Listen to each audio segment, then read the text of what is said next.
यसभन्दा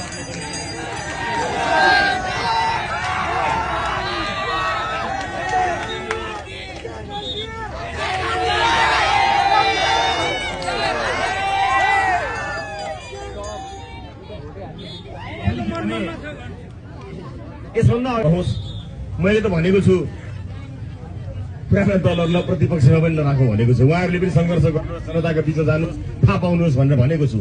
बाँकी जनताको मर्जी, तपाईहरुको हातमा सुम्पिएका छौं। यस देशको भविष्य जनताको हातमा सुम्पिएर हामीले लोकतन्त्रको सबैभन्दा उत्तम विधि निर्वाचनलाई छानेका छौं।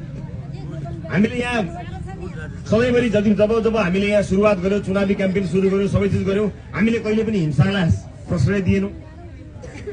तपाईहरुले त हातमा फूल बोकेर, आशीर्वाद बोकेर यो यात्रालाई अगाडि बढाउनका लागि हामीलाई मद्दत गर्नुभयो र यसपटक पनि हामी त्यसैको निरन्तरता चाहन्छौं। अब फेरि एकपटक चितवनले इतिहास रच्नुपर्ने बेला आएको छ र म तपाईलाई यति बाचा गर्न चाहन्छु कि तपाईले दिनुभएको एक एक मतलाई म मेरो व्यक्तिगत लाभका लागि कहिले पनि प्रयोग गर्ने छैन, दुरुपयोग गर्ने छैन। तपाईहरुको मेरो मात्र कुरा होइन, देशैभरिका घण्टीवाहक उम्मेदवारहरू जति पनि हुनुहुन्छ उहाँहरू सबैलाई हालिएको मत पार्टी सभापतिका रूपमा एउटा पनि भोट खेर नजाने बाचा पनि म तपाईहरुलाई गर्न चाहन्छु। एउटा पनि बाचा खेर नजाने।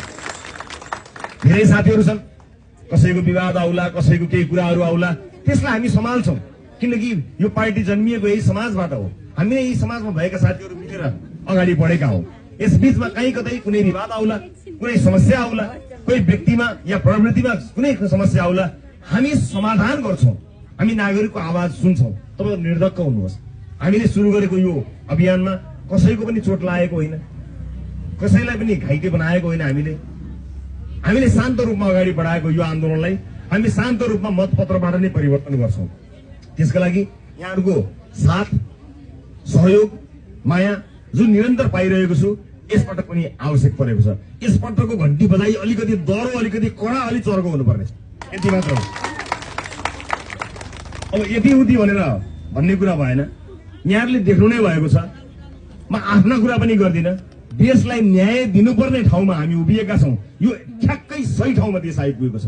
अब हामीले गर्नुपर्ने नेताका रूपमा, जनताले विश्वास गरेका व्यक्तिका रूपमा हामीले गर्ने काम गर्यौं। यी साथीहरू मिल भन्नुभयो, मिल्यौं, सँगै अगाडि बढ्यौं। हामीले आफ्नो जिम्मेवारीको बाँडफाँड गरेका छौं। पद बाँडफाँड गरे होइन, पदको लोभ हामी कसैलाई छैन। हामीले जिम्मेवारी बाँडफाँड गर्यौं। यसकारणले अब नागरिकले मन दह्रो गर्ने हो। दह्रो मन गरेर एकपटक स्थिर र